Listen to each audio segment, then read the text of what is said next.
ऋचा पे जैसे कोई बिजली टूट पड़ी हो। वो सपने में भी नहीं सोच सकती थी कि वीर की इस अजीब हरकतों की वजह ये होगी। उसे कोई रिस्पॉन्स ना पाकर वीर आगे बढ़ा। आई नो तुम्हारे लिए डिफिकल्ट होगा प्रोसेस करने को Richa, but please keep an open mind. एक सहमा हुआ बच्चा जैसे अपने ऊपर कोई कॉन्फिडेंस ही नहीं है, जो अपने मॉम डैड के साथ भी स्ट्रेंजर जैसा फील करता है, वो जब क्रूअल दुनिया के बेरहम लोगों से मिलता है ना, तो उसका क्या हाल होता है। I was that boy Richa. Nobody understood me. सब मुझे बस एक लूज़र समझते थे। मॉम के लिए I was always too quiet, too shy, not smart enough. Dad को बेटा नहीं, एक क्रिकेटर चाहिए था जो उनका अधूरा सपना पूरा करे, और इंडिया नहीं तो कम से कम स्टेट के लिए खेले। I was none of these things. दोनों ने बचपन में ही मुझ पर गिव अप कर दिया। ऋचा की आंख भर आई वीर के दर्द को महसूस करके। Oh Veer, I am so sorry. But my dadu was my saviour. दादू ने मुझे बहुत सपोर्ट किया यार। I mean, he used to take me to the zoo and to the aquarium. He used to encourage me when I wanted to read books instead of playing cricket. पता है, उन्होंने मुझे मेरा फर्स्ट कैमरा भी खरीद कर दिया था, पर उसके बाद वो नहीं रहे। मेरा इकलौता सहारा भी चला गया। मुझे ऐसा लगा कि मैं एक गहरे अंधेरे कुएं में गिर गया हूँ, जिसके नीचे से ऊपर दुनिया की रोशनी तो दिखती थी, बट वो मेरे रीच के बाहर थी। हाई स्कूल और कॉलेज में I was ruthlessly bullied for being a women, mentally और फिजिकली दोनों। I had no one to talk to and nowhere to go. तभी मैंने सोचा कि I did not want to live this life any more. Richa की आंखों में भरे आंसू टपक जाते हैं। वो वीर के पास जाके बैठ जाती है। बट जिस रात मैंने अपनी जान लेने की सोची, that's when I met James. James was like my lifeboat when I was drowning. उसने मुझे उस डिप्रेशन से बाहर निकाला, मेरे सारे बुलीज से मेरा बदला लिया, मुझे एहसास दिलाया कि I have the power in me to stay alive and face my problems. आज वो नहीं होता ना, तो शायद मैं भी नहीं होता ऋचा। वीर की सच्चाई सुन के ऋचा का दिल दर्द से भर गया।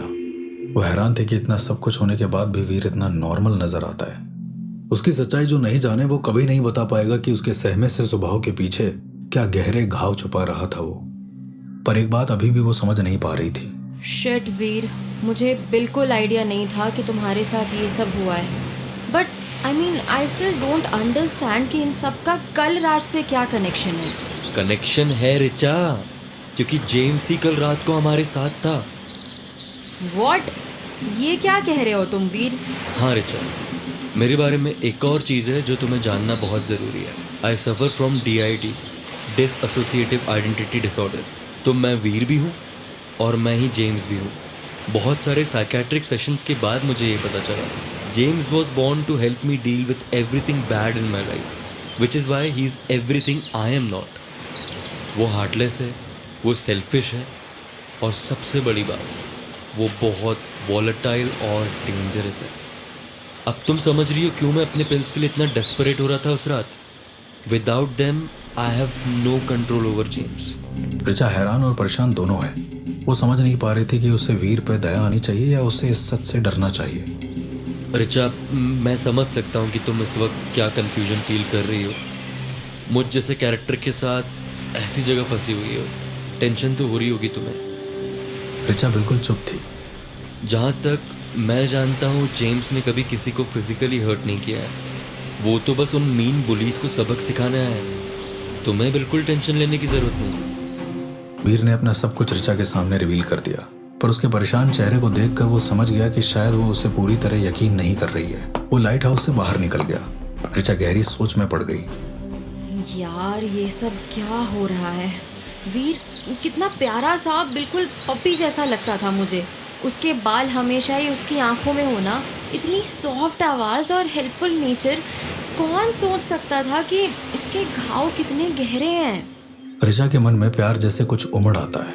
वो जिस वीर को जानती थी, उसे दिल ही दिल में जानती थी कि वो वीर सच्चा वीर है। उसके किसी और बात का कोई वजूद नहीं है ऋचा के लिए। ऋचा बाहर जाती है, फिर उसके पीछे जाती है और उसको गले लगा कर कहती है, वीर, आई एम ट्रूली सॉरी कि तुम्हें ये सब झेलना पड़ा। मैं सोच भी नहीं सकती हूँ कि ये सब तुमने अकेले कैसे मैनेज किया होगा। बट अब तुम अकेले नहीं हो। I am your friend now. मैं जानती हूँ तुम्हारे अंदर कितना अच्छा दिल है एंड आई पक्का promise that I will do everything that I can to help you. हम मिलकर वीर को जिताएंगे। वीर को यकीन नहीं हो रहा था कि ऋचा ने ऐसे कुछ कहा उससे। वो मुड़ के ऋचा को गले लगा लेता है और उस पल में वो बस दो दोस्त थे जो जरूरत में एक दूसरे के काम आ रहे हैं। ऋचा और वीर दोनों कई दिनों के भूखे हैं और थके हैं। दोनों के कपड़े धूल से भरे हुए हैं, बाल बिखरे हुए और दोनों 2 दिन में ही कम से कम 1-1 किलो वजन कम कर चुके हैं। पर फिर भी उनकी ये नई नजदीकियां उन दोनों को भाने लगी, मानो जैसे एक नए रिश्ते की शुरुआत हो रही हो। अपनी हर तकलीफ को वो एक मजेदार चुनौती की तरह ले रहे थे। वीर यार, आज मैं फिर से केले नहीं खा सकती, प्लीज कुछ सोचो ना। हाँ, आज हम पनीर टिक्का खाएंगे और साथ में लस्सी, वो भी मीठी वाली। क्यों? मैं तो अल्ताफ काका के कबाब्स लूंगी, साथ में बिरयानी। वीर ऋचा की हंसी को देखकर मुस्कुराता है पर कुछ कहता नहीं। क्या हुआ वीर, तुम नहीं खाओगे कबाब?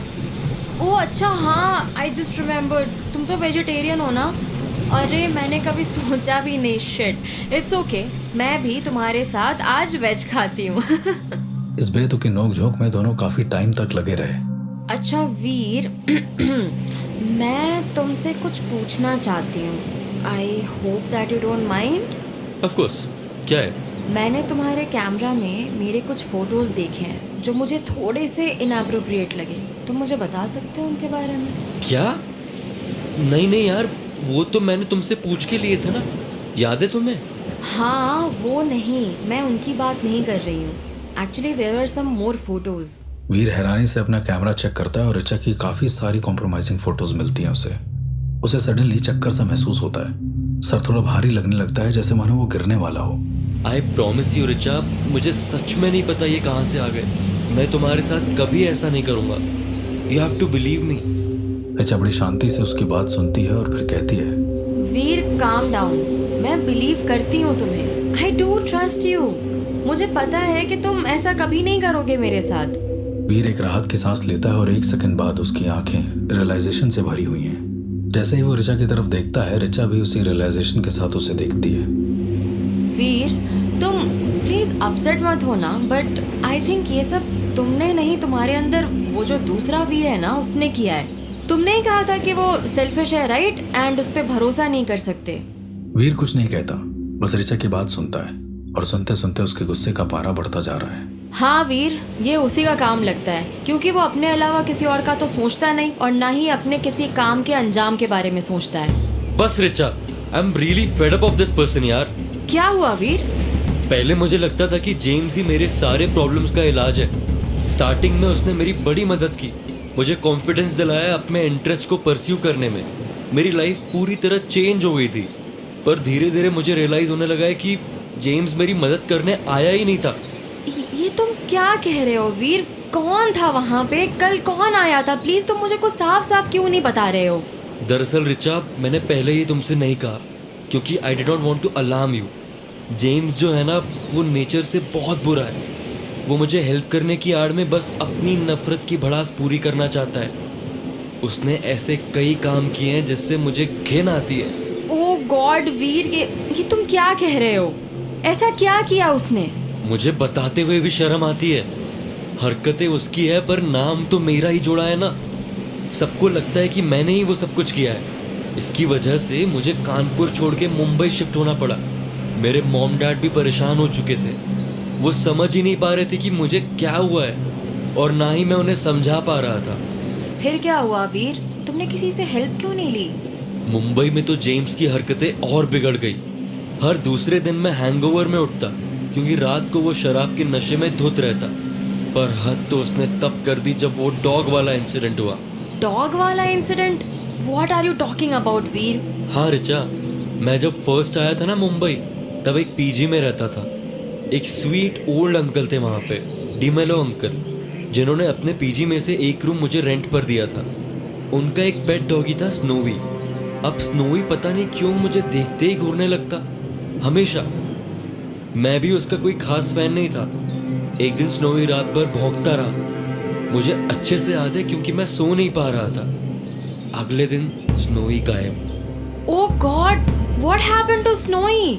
स्नोई की बॉडी 2 दिन बाद पास के प्लेग्राउंड के कोने में मिली। लोगों का कहना था कि उसे जहर देकर मार दिया गया। बेचारे डीमेलो अंकल ने 1 वीक कुछ खाया भी नहीं। और तुम्हें लगता है कि इसमें जेम्स का हाथ था? मुझे लगता है स्नोई को जेम्स ने ही जान से मार दिया होगा। पर वो ऐसा क्यों करेगा? क्योंकि उसका दिल ही काला है। उस दिन के बाद मैंने सोच लिया कि ऐसा घिनौना आदमी बन के रहने से अच्छा है कि मैं कुछ एक्शन लूँ। इसलिए मैं डॉक्टर शैलेंद्र के पास गया मदद के लिए। उन्होंने मेरी डायग्नोसिस की। मुझे सब हैंडल करने की समझ थी और तब से उनकी मेडिसिन हेल्प कर रही है मुझे जेम्स से दूर रखने में। और अब क्योंकि तुम्हारी मेडिसिन्स नहीं है तुम्हारे पास, तो तुम उसे कंट्रोल नहीं कर पा रहे हो। ये तो टेंशन की बात हुई ना वीर? हाँ रिचा, टेंशन की बात तो है। मुझे तो पता ही नहीं चला कि कब उसने ये सारे पिक्चर्स क्लिक किए। वो धीरे धीरे मुझ पर हावी होता जा रहा है। और वर्स्ट पार्ट इज दिस कि इन सब में अब तुम भी फंस चुकी हो। ऋचा वीर को इस तरह बेसहारा देखकर उसके लिए बहुत बुरा फील करती है, पर वो इस बढ़ते हुए डर को भी नकारा नहीं कर सकती कि जेम्स का खतरा हर एक पल उसके सर मंडरा रहा है। तभी उसके मन में एक ख्याल आता है। ओके वीर, तुम ऐसा करो कि तुम ध्यान से सोचो। मेडिसिन्स के साथ तुम्हारे डॉक्टर ने कुछ और भी टूल्स दिए होंगे, राइट? तुम्हें इन सारी चीज़ों से डील करने के लिए तुम्हें कुछ याद आ रहा है?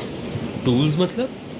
देखो वीर, मैंने काफ़ी सारी डॉक्यूमेंट्रीज में देखा है और आर्टिकल्स भी पढ़े हैं जिसमें ये हमेशा कहा गया है कि मेडिकेशन सिर्फ ट्रीटमेंट का एक हिस्सा होती है।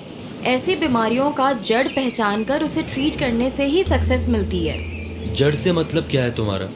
ये तो मेरे दिमाग के एक इम्बैलेंस की वजह से है जो सिर्फ ड्रग से ठीक हो सकता है। हाँ, मेडिसिन एक बड़ा रोल प्ले करती है वीर, पर बहुत लोगों को ऑल्टरनेट इलाजों से बहुत फ़र्क पड़ा है, जैसे मेडिटेशन, योगा एक्सेट्रा।